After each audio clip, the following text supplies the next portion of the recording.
Imagine a world teetering on the precipice of oblivion. A vast, seemingly unstoppable empire, fueled by religious fervor and an insatiable hunger for conquest, casts its shadow across an entire continent. Its armies, numbering in the tens of thousands, trained, disciplined, and battle-hardened, represent the pinnacle of military might in the mid-15th century. Against this monumental force stands a small, fragmented nation, its people largely agrarian, its lands rugged and mountainous, its fighting men often little more than armed farmers. Yet, it is within this desperate asymmetry that one of history's most astonishing military victories was forged.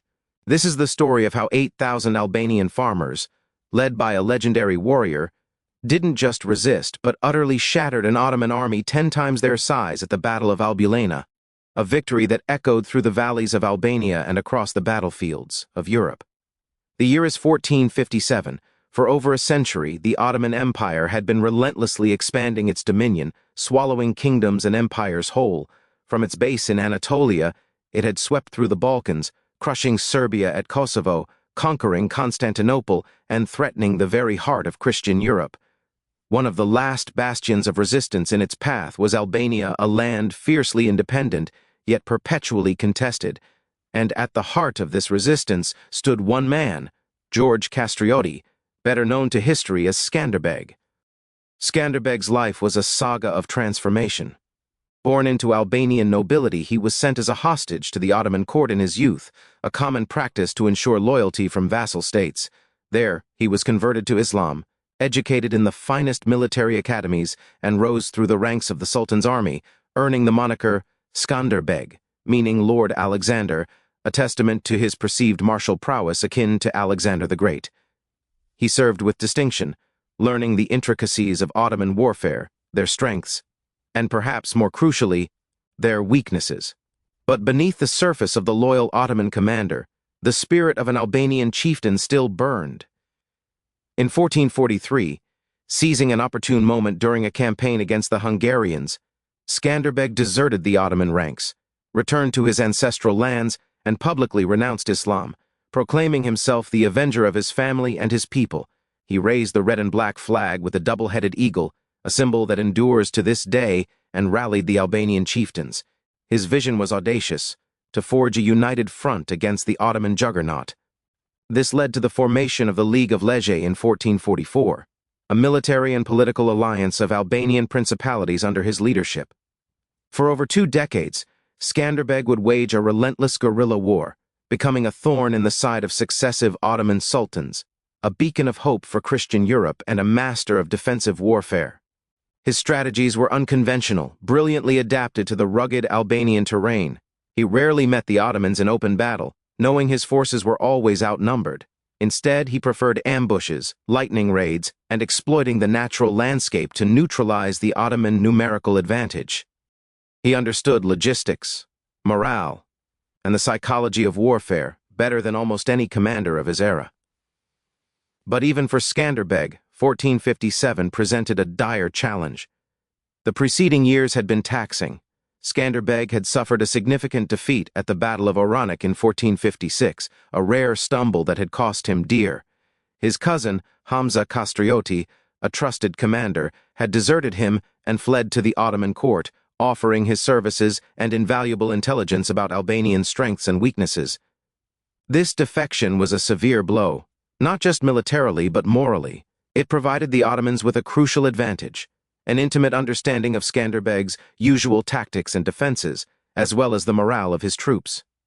Sultan Mehmed II, the conqueror of Constantinople, the architect of an expanding empire, was growing increasingly frustrated by this persistent Albanian resistance.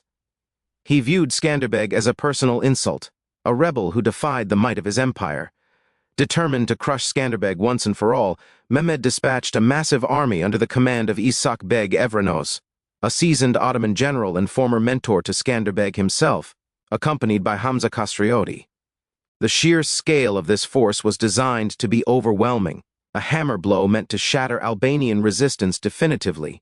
Historical accounts place its strength between 50,000 and 80,000 soldiers, a truly enormous army for the era, composed of elite janissaries, sipahis, and vast numbers of auxiliary troops. They were equipped with the finest Ottoman weaponry, disciplined, and fresh from other conquests. Against this juggernaut, Skanderbeg could muster no more than 8,000 men. These were not professional soldiers in the Ottoman sense. They were the men of the Albanian mountains and valleys, farmers, shepherds, villagers, fiercely loyal to Skanderbeg and their homeland, but lacking the uniform training and vast resources of the imperial army. Many brought their own weapons, axes, spears, simple swords, and their knowledge of the terrain was their greatest asset. The odds were, by any conventional measure, impossible. Isak Beg's objective was clear: march through Albania, devastate its heartland, and capture Kruje, Skanderbeg's capital fortress, or draw Skanderbeg into a decisive open-field battle where the numerical disparity would guarantee an Ottoman victory. He advanced confidently, believing he had the measure of Skanderbeg, especially with Hamza's intelligence. The Ottoman plan was to bypass Skanderbeg's usual mountain strongholds and force a confrontation. Skanderbeg, however, was no ordinary commander. He received intelligence of the Ottoman advance, likely through his extensive network of scouts and spies. He understood the gravity of the situation. An open battle was suicide. Retreating to Kruje and enduring a prolonged siege would devastate his people and eventually starve them out. He needed a different approach, a masterpiece of deception and tactical genius. He needed to turn the Ottomans' numerical superiority against them. His chosen battlefield was the plain of Ujbarta, also known as Albulena, located between modern-day Fushkruye and Lege. This was not a random choice. Skanderbeg was intimately familiar with every hill, every ravine, every stream of his homeland. The Albulena plain was ideal for his purposes. Flanked by dense forests and rugged hills, traversed by a river, and offering concealed approaches. He envisioned a trap, a meticulously planned ambush that would lure the colossal Ottoman army into a killing zone. First, Skanderbeg put into motion a bold deception. He deliberately spread rumors that he was demoralized, his forces scattered and weakened. He feigned a retreat, withdrawing his main forces to the high mountains, away from the expected Ottoman line of advance. This was calculated to give Isak Beg a false sense of security and tempt him to pursue quickly and carelessly. Hamza Kastriotti's presence in the Ottoman camp likely reinforced this perception, as he would have known of Skanderbeg's recent setbacks. The Ottoman army, confident in their numbers, and believing Skanderbeg was either in full retreat or too weak to offer serious resistance, marched towards the Albulena plain. Isak Beg, perhaps swayed by Hamza's assurances that Skanderbeg was a spent force, or simply overconfident in his overwhelming numerical superiority, became complacent.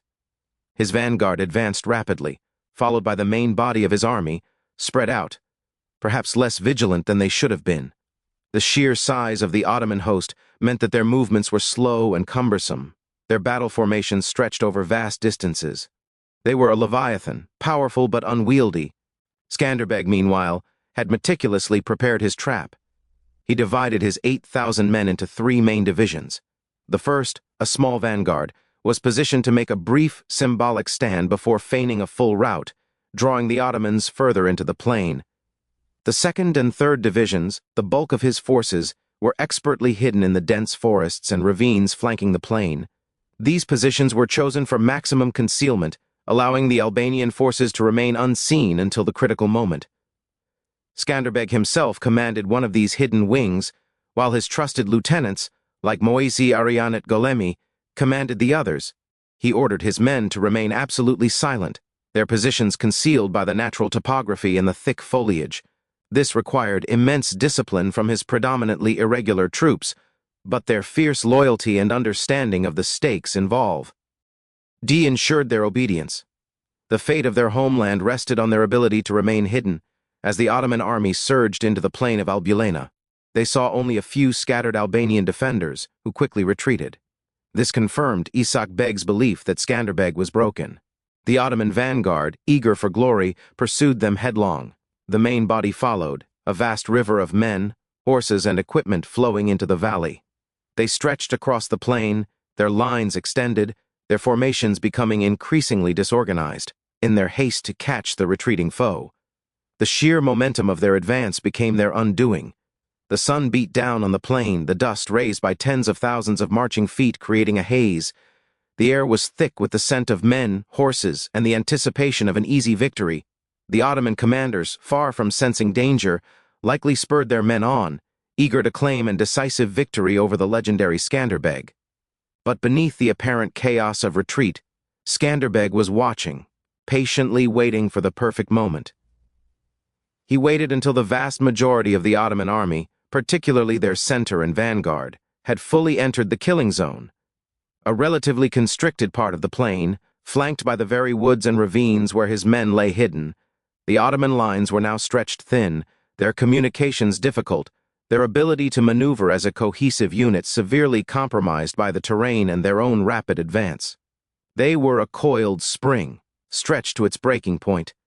Then, at a prearranged signal, perhaps a trumpet blast, a flag waved from a high point, or a specific battle cry, the trap was sprung. From the left and right, like an avalanche bursting from the mountainside, Skanderbeg's hidden forces erupted from the forests. The suddenness and ferocity of the attack were devastating. The surprise was absolute. The Albanian fighters, fueled by a desire to defend their homes and families, charged down the slopes with a terrifying battle cry. They crashed into the unsuspecting Ottoman flanks, which were utterly unprepared for such an onslaught. The Ottoman soldiers, strung out and focused on the retreating Albanians ahead, suddenly found themselves assailed from both sides. Panic began to ripple through their ranks.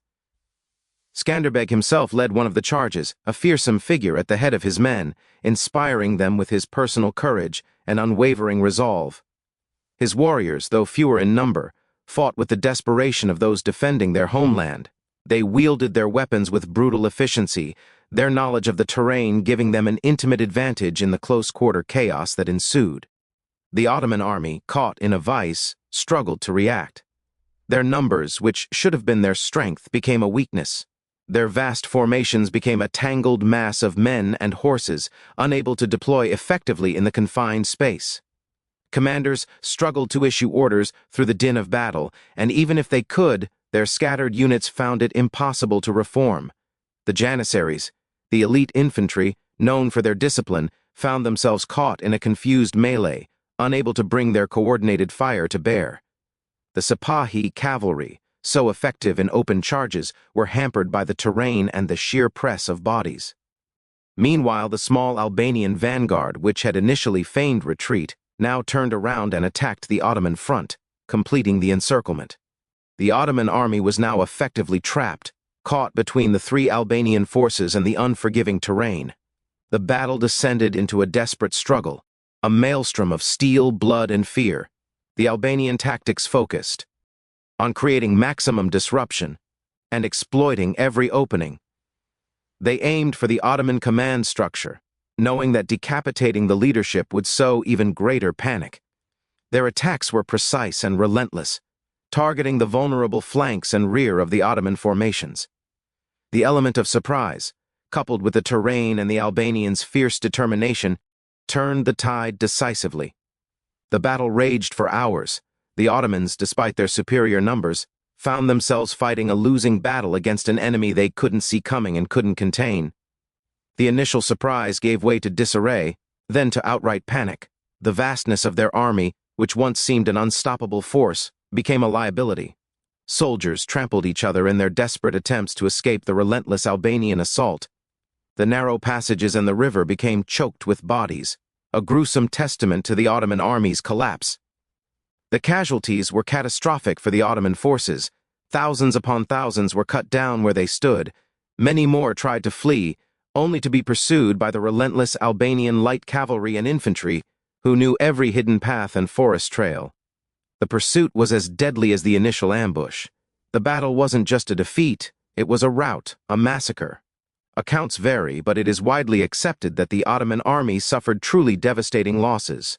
Tens of thousands of Ottoman soldiers were killed in the fighting or captured. Estimates range from 15,000 to over 30,000 killed, with many thousands more taken prisoner. Isak Beg Evrenos himself narrowly escaped with his life, fleeing with a shattered remnant of his once proud army. Hamza Kastrioti, the traitor cousin, was captured during the battle, a significant prize for Skanderbeg. The Albanian losses, in stark contrast, were incredibly light, perhaps only a few Hun. Dread. The victory at Albulena on September 2, 1457, was more than just a battle won. It was a statement. It demonstrated that sheer numbers were not enough to overcome brilliant strategy, intimate knowledge of terrain, and the fierce resolve of a people fighting for their freedom. It was a masterclass in asymmetric warfare, a textbook example of how a smaller, less equipped force could utterly defeat a technologically and numerically superior enemy. The immediate aftermath of the battle sent shockwaves throughout the region. For the Albanians, it was an immense boost to morale and a reaffirmation of Skanderbeg's legendary status. His decision to spare Hamza Kastrioti, but exile him, also spoke to a certain magnanimity, even in victory. For the Ottoman Empire, Albulena was a humiliating and costly defeat. Sultan Mehmed II was reportedly furious. His grand design to finally crush Skanderbeg and secure his Balkan flank was thwarted, postponed, and made significantly more difficult. The long-term significance of Albulena cannot be overstated. It bought crucial time for Albania and, by extension, for Christian Europe. Skanderbeg's resistance had become a bulwark, absorbing immense Ottoman resources and attention that might otherwise have been directed further west. While Albania would eventually fall to the Ottomans after Skanderbeg's death in 1468, his two-decade struggle, punctuated by victories like Albulena, fundamentally altered the course of history. It slowed the Ottoman advance into Western Europe, giving powers like Venice, Hungary, and the papacy precious decades to prepare and consolidate their own defenses.